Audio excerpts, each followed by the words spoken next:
Presented by Maithili Gaurav.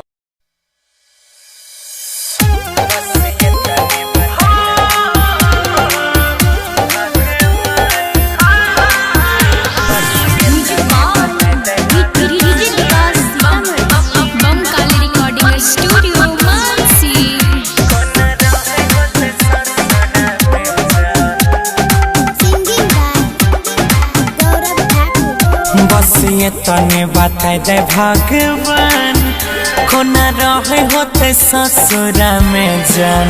बस ये तने बता दे भगवान कोना रहे होते ससुरा में जान।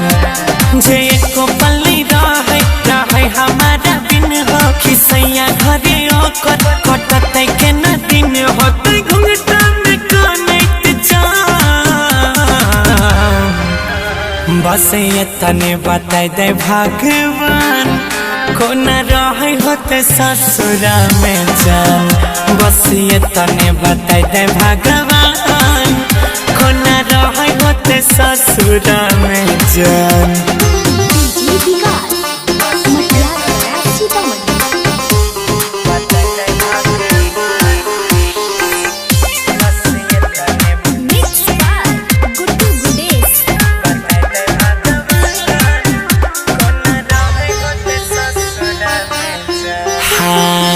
रहतई के ना सहतई के ना चेहरा ओकर उदास हैतई जाने नहीं रही है ई दिन अतई प्यार के हमर बनवास हैतई। रहतई के ना सहतई के ना चेहरा ओकर उदास हैतई जाने नहीं है इतना जल्दी प्यार के मोर बनवास हैतई। बीतल सारा रतिया सोचे होते संगतिया बीतल सारा रतिया सोचे होते संगतिया होते हमारे पाँव कर दिया।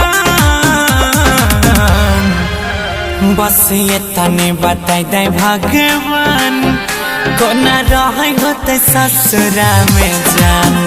बस ये तने बता दे भगवान कोना रहे होते ससुरा में जान।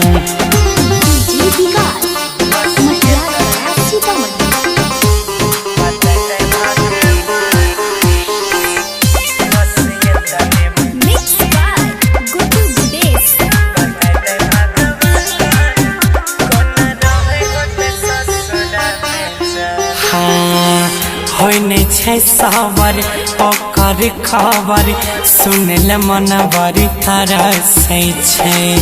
हालत दिल के छै मुश्किल में आँख से आंसू बरसै छै।